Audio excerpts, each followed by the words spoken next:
Hello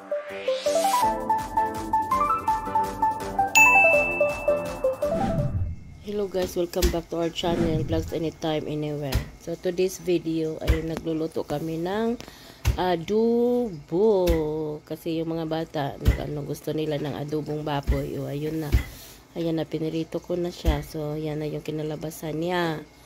Ngayon, may gusto namin na din kami, gawa din ako ng boiled eggs kasi ko yan mamaya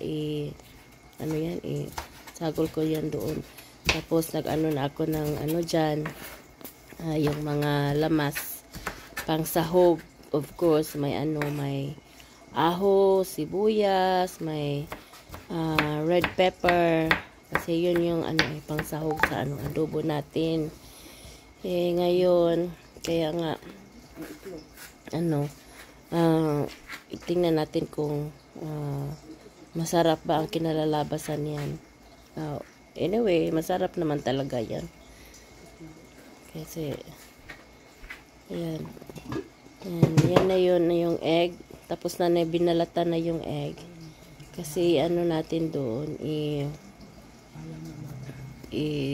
isagol. Lagay natin sa adobo natin. At ngayon, nagawa na ako ng yung yung mixture niya. Of course, may suka.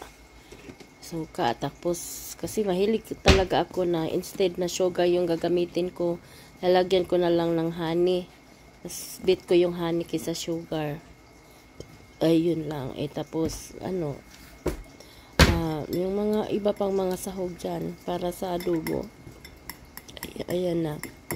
So minimix ko na yan ng maigi. Tapos nilagay ko yung ahos, lahat na ilalagay ko dyan. Para ready na siya na ilagay ko doon sa adobo. Kasi ayaw ko talaga ayaw kong igisa. Gusto ko yung fresh talaga yung nasa mixture.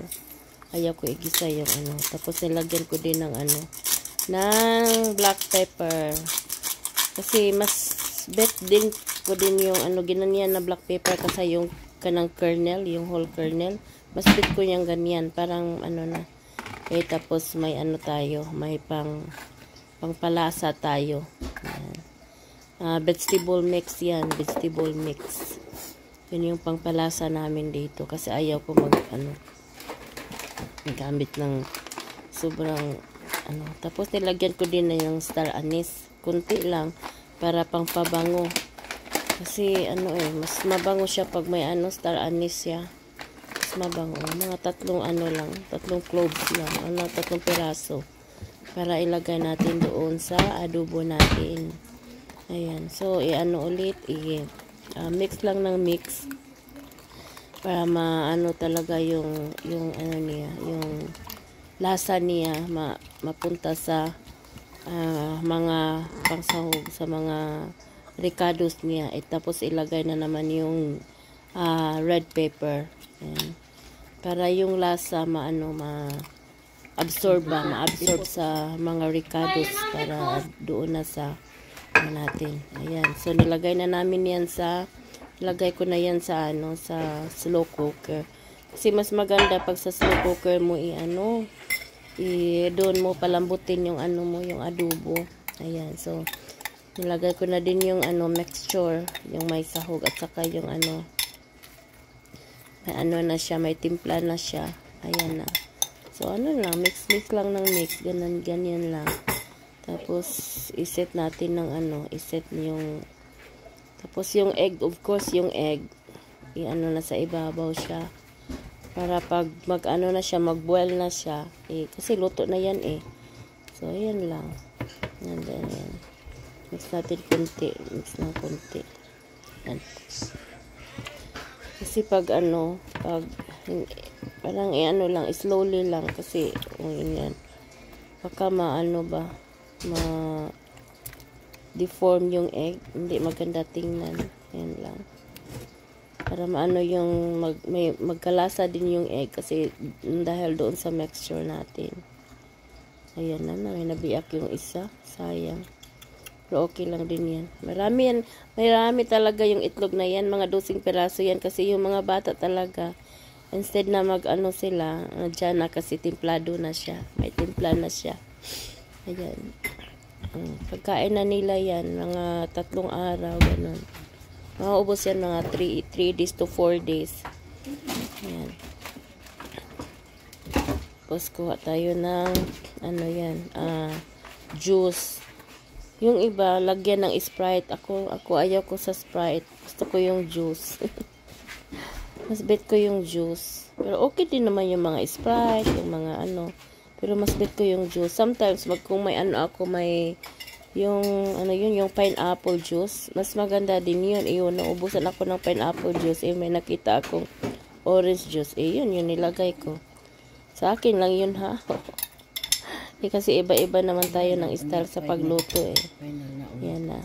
So, binuhos ko na yung ano, yung juice. That's yun. Tapos tinakpan na natin.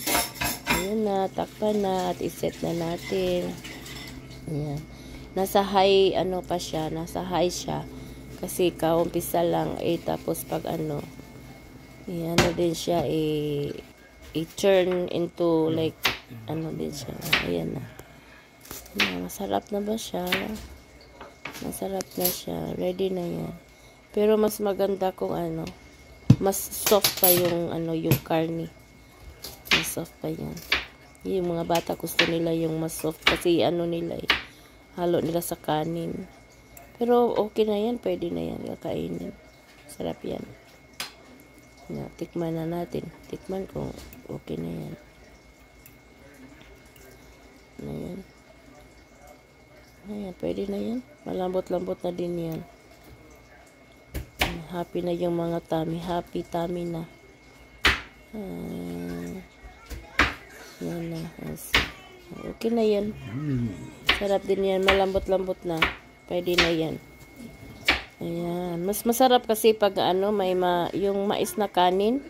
Mas masarap talaga sa adobo yung mais na kanin. Wala dito hindi kami nakaano. Hindi ako nakakita ng ano dito, yung kanin. Okay, salamat. Thank you for watching. Bye.